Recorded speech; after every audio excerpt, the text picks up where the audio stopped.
There is a cruelty in the human eye that polite society refuses to admit. We are raised on nursery rhymes about inner beauty. We are fed the sweet sedative that we should never judge a book by its cover. These are lies. They are the soft comforts whispered to the masses to keep them docile. The truth is a silent biological mechanism. It is an algorithm written into your DNA over millions of years of evolution, executing its verdict in less than a blink. Specifically, 1/10 of a second. 1/10 of a second. That is all the time you are granted. Before you open your mouth to offer value, before you extend a hand to introduce yourself, before you can present the business plan you have spent a decade perfecting, the trial is already over. The jury has voted.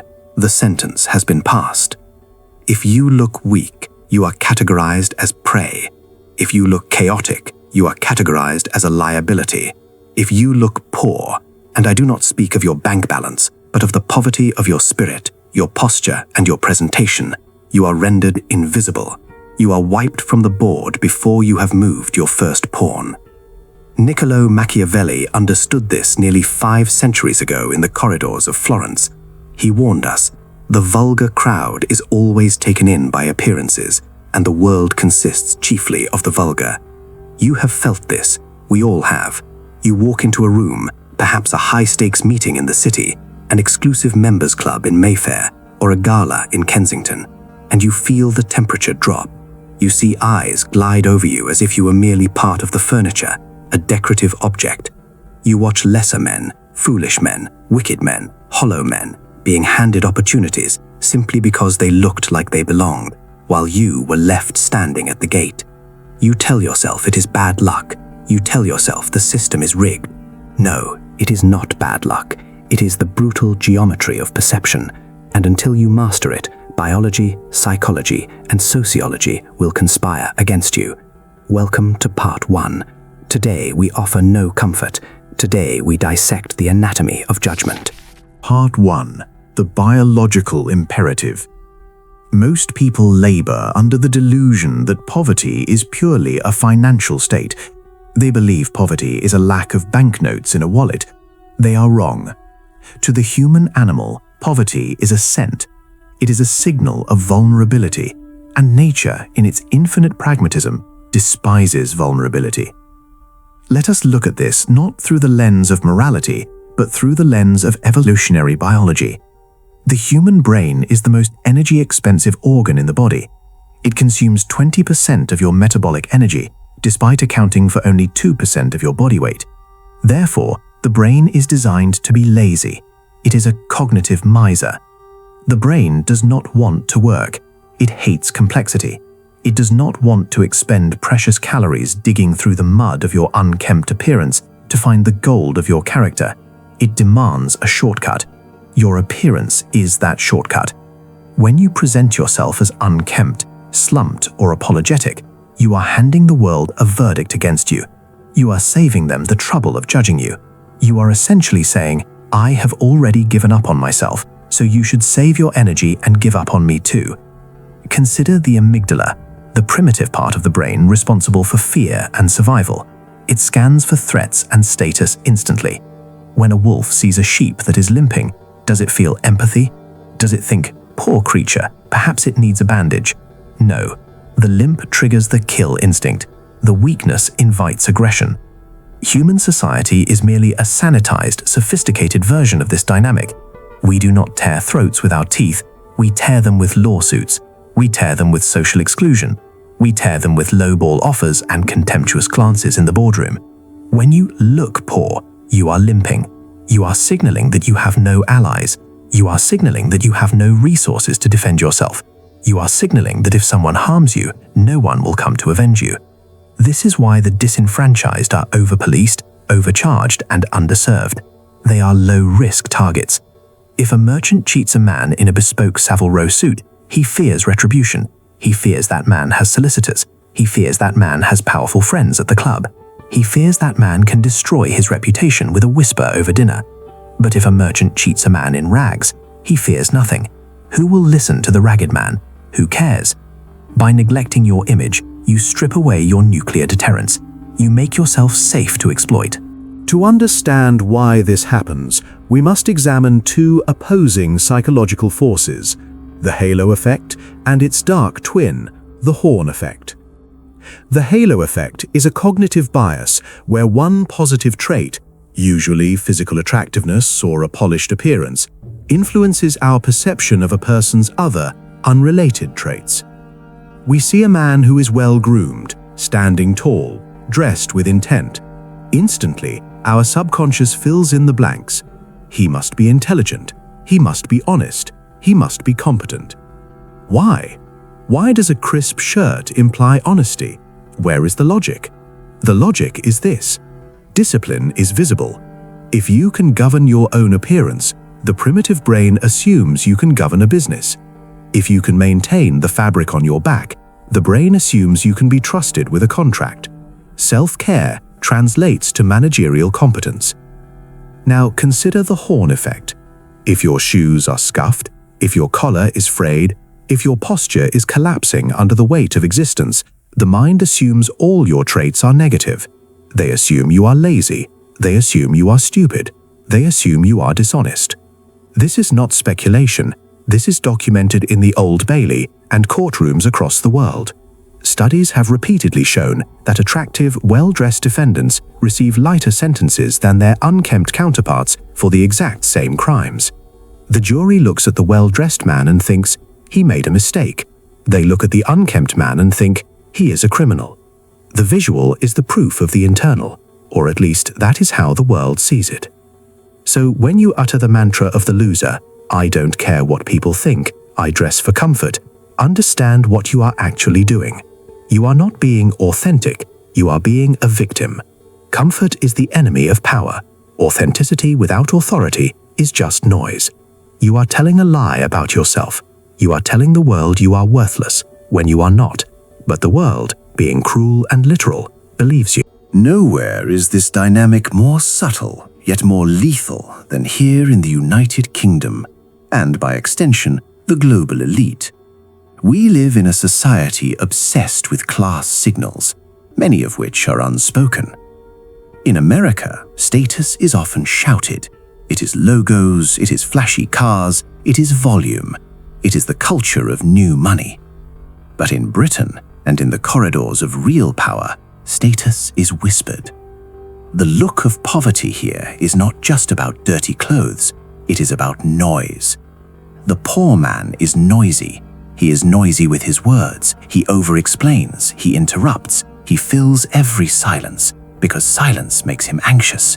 He is noisy with his movements, he fidgets, he invades space, he moves with the jerky unpredictability of a caffeinated squirrel. He is noisy with his emotions, he wears his frustration and his desperation on his sleeve. He feels the need to justify his existence. In the silence, he fears he is being judged, and he is right. So he babbles, he reveals his plans, he reveals his insecurities, he tells you about his debt, his ex-wife, his back pain. He hands you all the ammunition you need to destroy him, and he calls it being open. Contrast this with the establishment. Contrast this with old power. Power is stillness. The predator does not announce its presence until it strikes. The chairman at the head of the table speaks the least. When you over-talk, you signal that your words have no value. You are inflating the supply, crashing the demand. To never look poor, you must master the art of the closed mouth.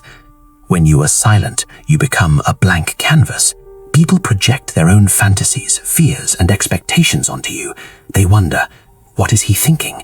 Does he know something I don't? In that vacuum of information, they invent power for you. They assume you are judging them, and in their insecurity, they seek to impress you. This is the Machiavellian flip. By saying nothing, you force them to perform for you. But the moment you start complaining about the price of the train fare or how tired you are, the spell breaks. You become mortal, you become common, you become one of us. And trust me, in the game of power, you never want to be one of us. You want to be one of them, the outlier, the exception. Part 2. The architecture of authority. Let us address the authenticity trap. I hear the objection already, but isn't this fake? Isn't this just wearing a costume? Let me ask you a question. When you go to war, do you wear your pajamas because they are authentic to how you feel in the morning, or do you wear Kevlar? Your appearance is not a costume, it is armor. Every morning when you step out of your door, you are stepping onto a battlefield. The boardroom is a battlefield for resources. The dating market is a battlefield for genetic legacy. The street is a battlefield for respect. To walk onto a battlefield naked is not noble, it is suicidal. Machiavelli advised the prince to be a great simulator and dissimulator, to hide his true nature if it was disadvantageous, and to project the nature that was required to win. If you are hungry, you must look full. If you are anxious, you must look bored.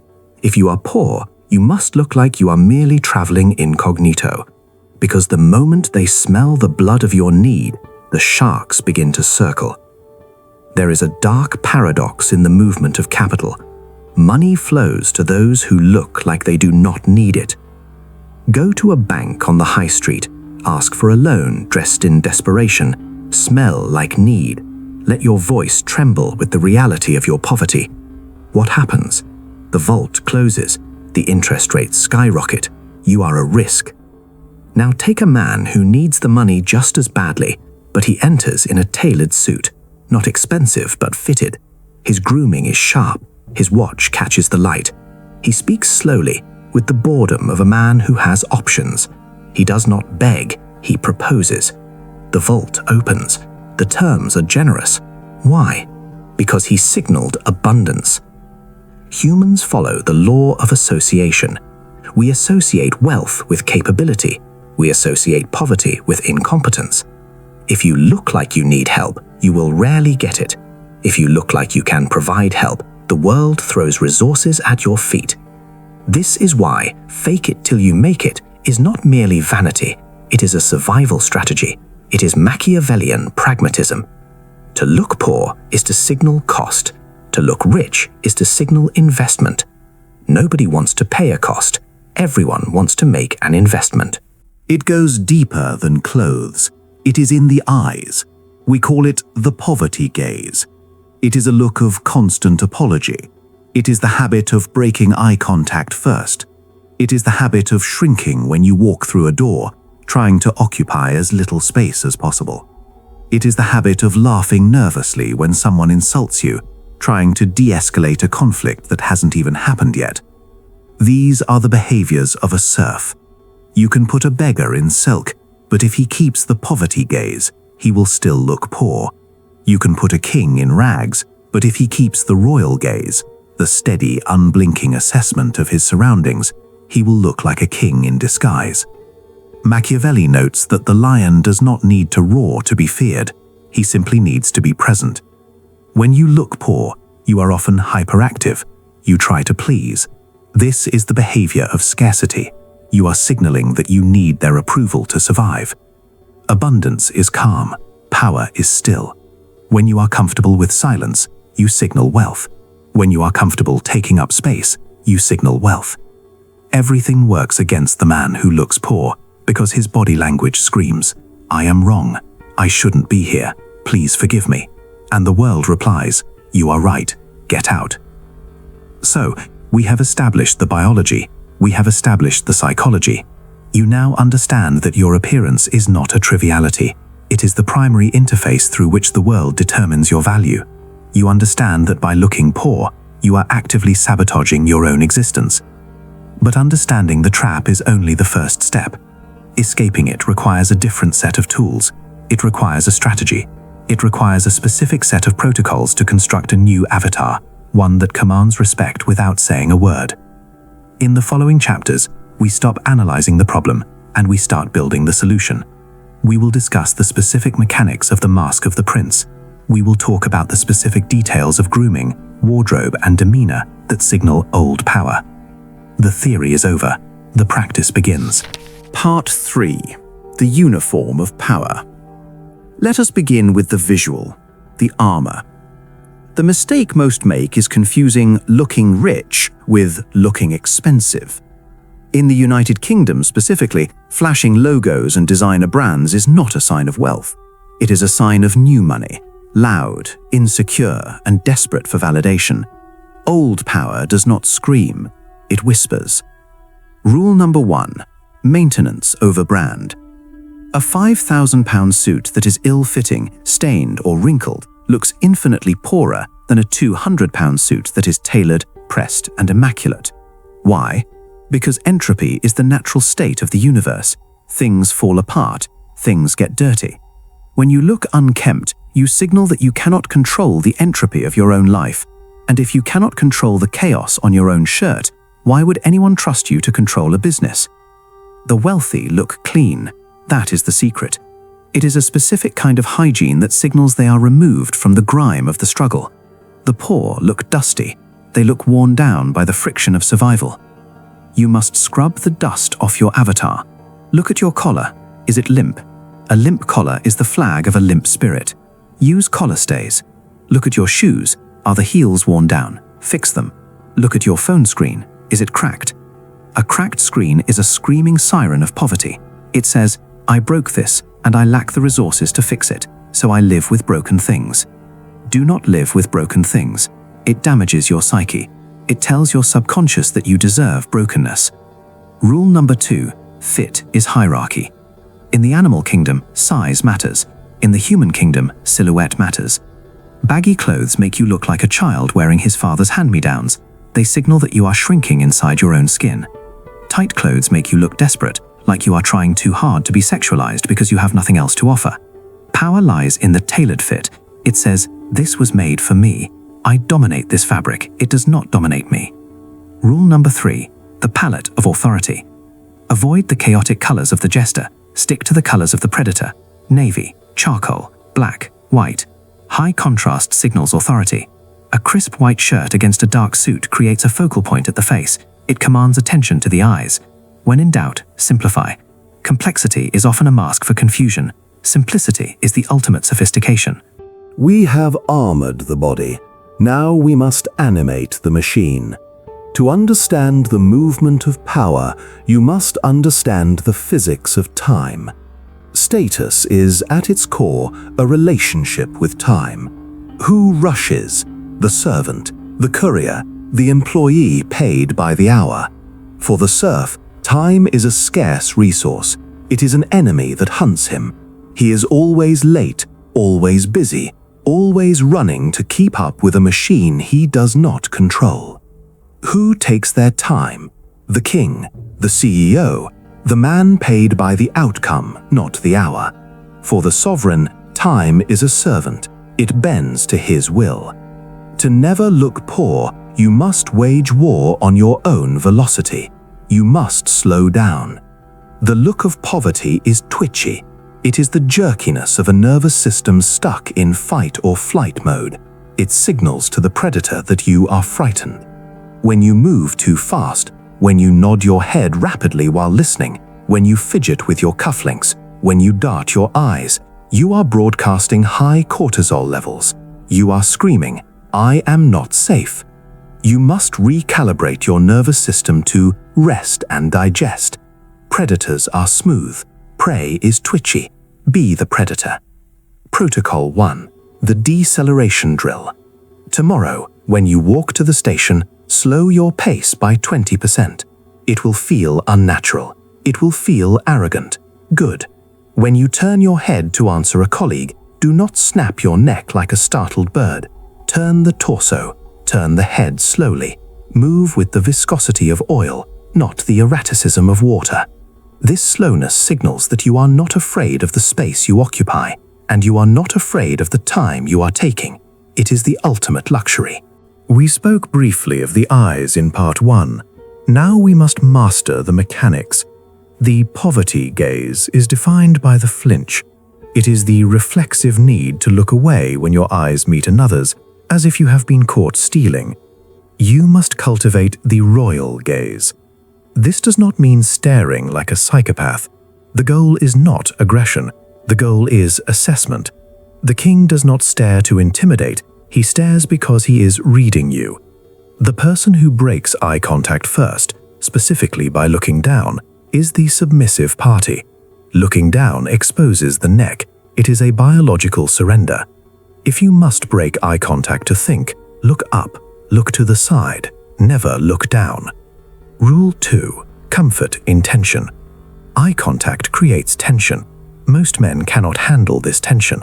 They burn them. They laugh nervously to release it. They check their phones to escape it. If you can sit in that tension and be comfortable, you win the frame instantly. You signal that your reality is stronger than theirs. Protocol 2. The triangle of power. When engaged in high-stakes conversation, do not shift your gaze around the room. Visualize a triangle on the other person's face, one point on their left eye, one on their right eye, and the third point in the center of their forehead. Keep your gaze within this zone. It prevents your eyes from darting. It creates a piercing, attentive intensity that forces the other person to qualify themselves to you. Part 4. The auditory architecture. We move now from the eye to the ear. We have established that the poor are noisy. They believe they must sing for their supper. They must entertain, explain, and justify their existence. They fear the silence, for in the silence, their lack of substance is revealed. To signal power, you must become a master of the void. You must embrace the noiseless principle. Rule 1. The art of the pause. The insecure man answers a question immediately. He fears that if he pauses, he will lose the floor. He fears that if he stops speaking, he will cease to exist. The powerful man pauses. Before you answer a question, especially a difficult one, count to 2. In that 2 seconds of silence, you are signaling, I am thinking. My words are valuable currency, so I will not spend them carelessly. It forces the listener to lean in. It raises the value of the answer that follows. Rule 2. Downward inflection. Listen to the tonality of the supplicant. He ends his sentences with an upward inflection, like a question, even when he is stating a fact. My name is John. I think we should do this. This is the sound of approval seeking. It is the sound of a child asking for permission to speak. The commanding tone goes down. It lands with a thud. It acts as a full stop. My name is John. Thud. We are doing this. Thud. It implies this is the reality. Deal with it. Rule 3. Never complain, never explain. This was the maxim of the British aristocracy for a reason. When you complain about the weather, the traffic, or the incompetence of the waiter, you are bonding over powerlessness. You are admitting that external forces have the power to ruin your emotional state. You are a leaf in the wind. When you explain yourself, I'm late because the Jubilee line was suspended, and you are seeking forgiveness. The prince does not seek forgiveness, he seeks solutions. I apologize for the delay. Shall we begin? Short, sharp, final. Part 5. The social ecosystem. You cannot wear the mask of the prince if you are surrounded by the court of fools. There is a concept in social psychology called social proof. It is the herd instinct. If you walk into a room with a pack of hyenas, no one will mistake you for a lion. If you are surrounded by men who look defeated, who speak the language of victimhood, who dress in the uniform of failure, you are painted with the same brush. You are guilty by association. We have mirror neurons in our brains. We biologically mimic the people we spend the most time with. We mimic their posture, their cadence, their vocabulary, and their limitations. If your friends are cynical, you will become cynical. If your friends are aimless, you will become aimless. If your friends are poor in spirit, you will hemorrhage your own ambition until you match their poverty. This is the hardest pill to swallow. To ascend, you must audit your circle. I am not saying you must abandon your childhood friends. Loyalty is a virtue. But you must understand that every person standing next to you is a billboard advertising your value to the world. If you want to be taken seriously in business, you cannot be seen with the jester. Machiavelli warned that a prince is judged by the quality of the ministers he keeps around him. Tell me who you walk with, and I will tell you who you are. Protocol 3. The Jester Audit. Look at your 5 closest associates. Do they discuss ideas, or do they discuss people? Do they discuss the future, or do they complain about the present? When you share an ambition, do they offer a strategy, or do they offer a joke to pull you back down to their level? If they pull you down, they are anchors. You cannot sail a ship with the anchor down. If you cannot find high-status allies yet, then walk alone. The lone wolf is respected. The wolf in a pack of sheep is laughed at. Solitude is a status signal. It shows you are self-sufficient. It shows you do not need the validation of the herd to survive. Part 6. The Alchemy of Mindset. Finally, we arrive at the internal shift. I hear the skeptic in your mind, but this is all surface level. What about the inside? Surely character matters more than clothes. This is the secret that the modern philosophers miss. The outside changes the inside. Scientists call it enclothed cognition. Studies have shown that if you put a white coat on a student and tell them it is a doctor's coat, their attention span increases, they become sharper, they act more responsibly. If you put the same coat on them but tell them it is a painter's coat, nothing changes. When you dress with power, your biochemistry shifts, your testosterone rises, your serotonin levels shift, you stand straighter, you speak with more gravity, you stop apologizing for your existence. The mask summons the face. You do not need to feel confident to look good. You look good, and then the confidence arrives to match the image. You are hacking your own biology. This is the alchemy. You are not just dressing a body, you are programming a mind. The world is a theater. You can choose to be the extra, the victim, or the comic relief. Or you can choose to be the protagonist, the architect, the threat. The wardrobe department is in your hands. The script is in your hands. Stop viewing your appearance as vanity. It is a weapon. It is a tool of influence. It is a key that unlocks doors that have been slammed in your face your entire life. Do not wait for permission. Do not wait for the promotion. Do not wait for the bank account to hit 1 million. Start today. Iron the shirt. Polish the shoes. Hold the gaze. Slow the walk. Silence the noise. Kill the serf inside you so the king can be born. You now have the map. The rest is simply walking the path. Part 7. The Theatre of Business. We leave the street and enter the fortress, the boardroom. Do not be fooled by the ergonomic chairs and the mineral water. This is not a room for collaboration. It is a gladiatorial arena. It is where hierarchies are negotiated, resources are seized, and careers are executed. Most men enter this room like cattle entering a pen. They look for a free seat. They huddle together. They shrink. To the prince, the room is a chessboard, and every square has a value. Rule 1. The primal position. Never sit with your back to the door. Deep in your reptilian brain, the fear of ambush persists. If you cannot see the entry point, your subconscious remains on low-level alert. You will be subtly more anxious, less focused. The king always faces the entrance. He controls who enters and who leaves. If the head of the table is taken, take the position opposite the door. It is the position of command. Rule 2. Artifact control. Watch the poor man at a meeting. He arrives with a messy pile of papers, a backpack, a cheap plastic pen. He keeps his belongings close to his chest, occupying only the 12 inches of table directly in front of him.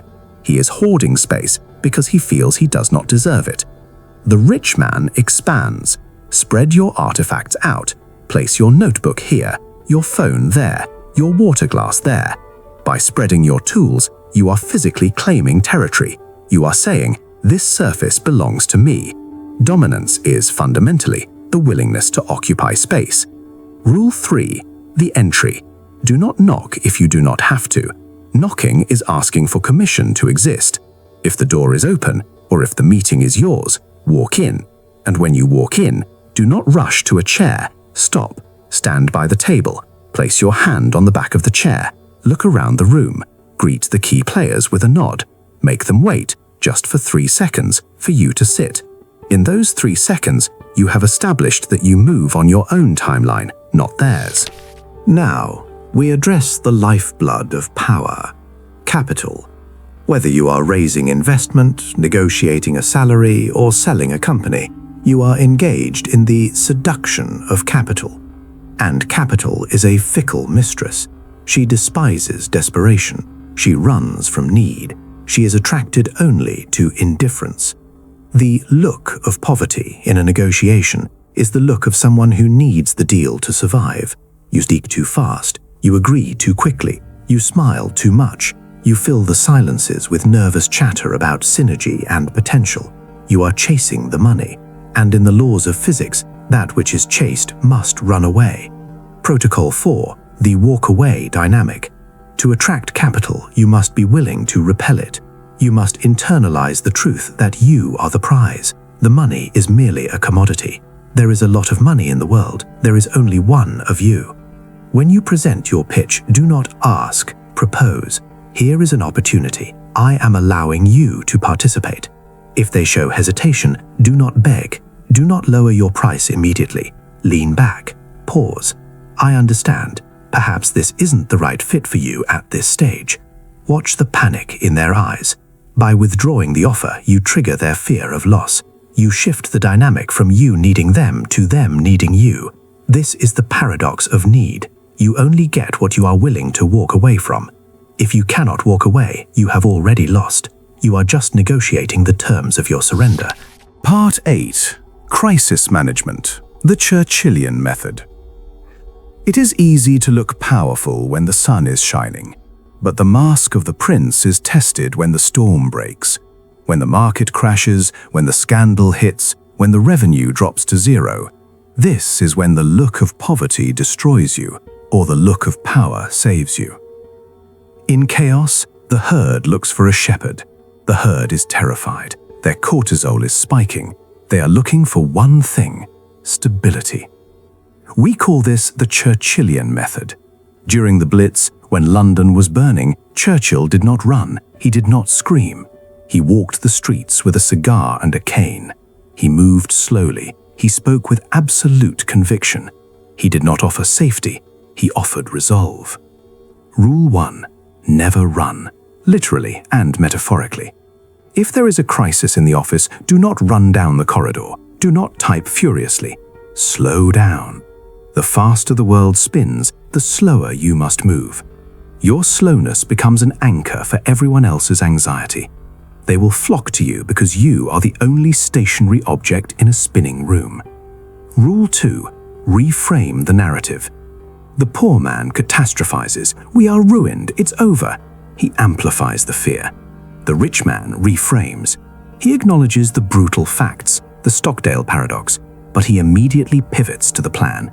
The situation is critical. Here is what we are going to do. You do not need to have the perfect solution. You need to have a direction. People will follow a man who is walking confidently in the wrong direction sooner than they will follow a man who is standing still in the right direction, crying. Rule 3. Grooming as defiance. In a crisis, the weak man stops shaving. He stops ironing his shirt. He wears his stress on his face. He looks like a victim. In a crisis, the prince sharpens his razor. He dresses with even greater precision than before. By maintaining your standards when everything is falling apart, you signal that you have not fallen apart.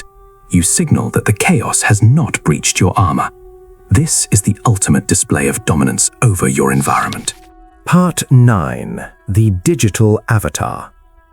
We must finally address the new battlefield, the digital realm. For many of you, your first impression will not be a handshake, it will be a Google search.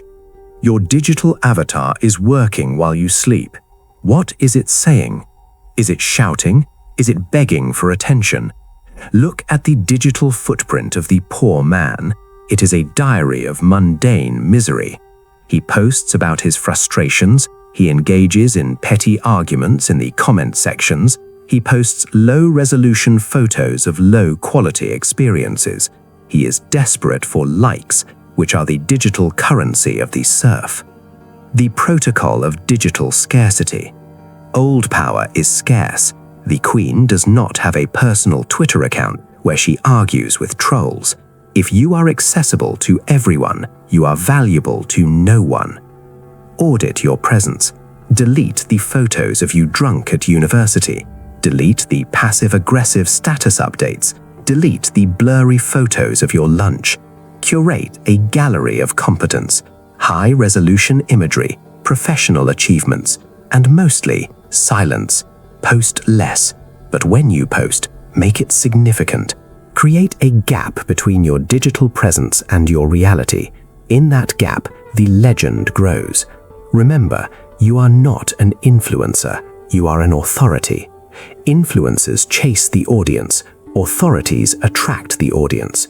Stop chasing, start attracting. Part X, the synthesis. We have dissected the anatomy of power. We have examined the biology of the brain, the psychology of the gaze, the physics of time, and the sociology of the herd. Separately, these are merely tricks. A tailored suit on a man with a frantic gaze is a costume. A slow walk from a man with a trembling voice is a parody. Silence from a man with no ideas is merely emptiness. Power is not a collection of parts.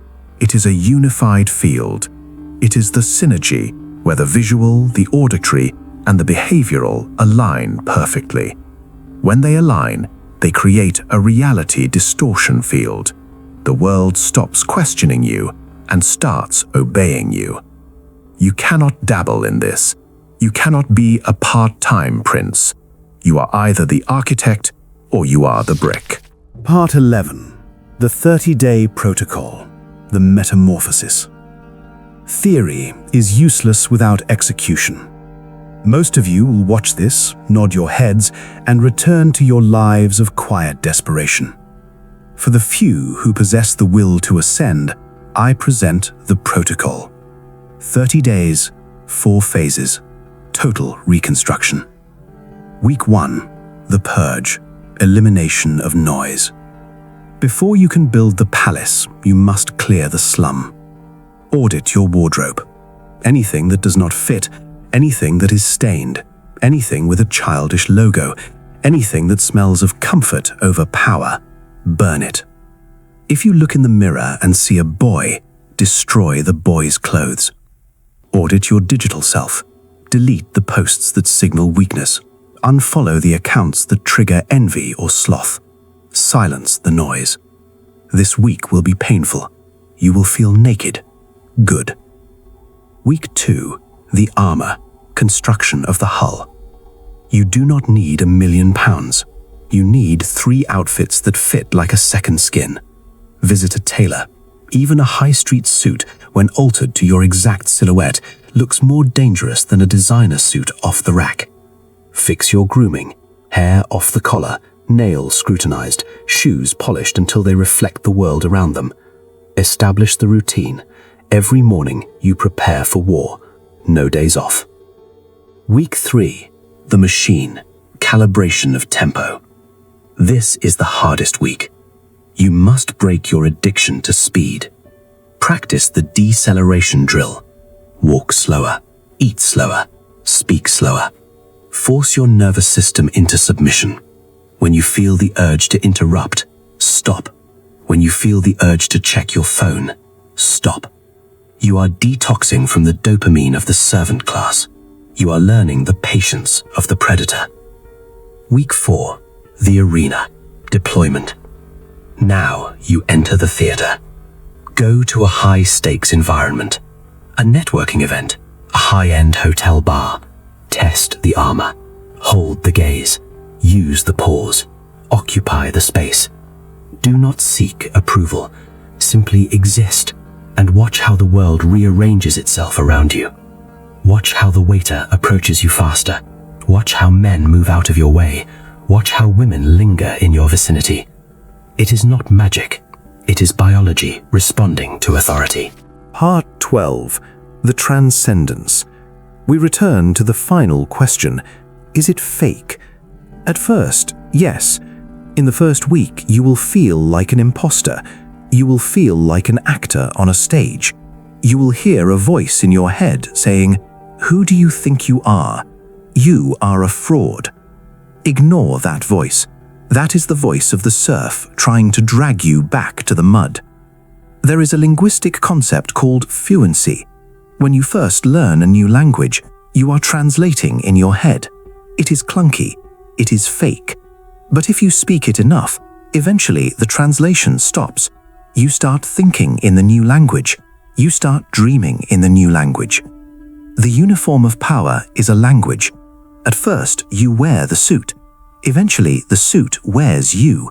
At first, you force the silence. Eventually, the silence becomes your nature. The mask eats into the face. The performance becomes the personality. The act becomes the actuality.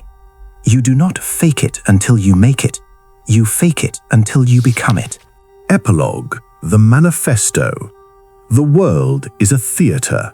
Most men are content to be the extras.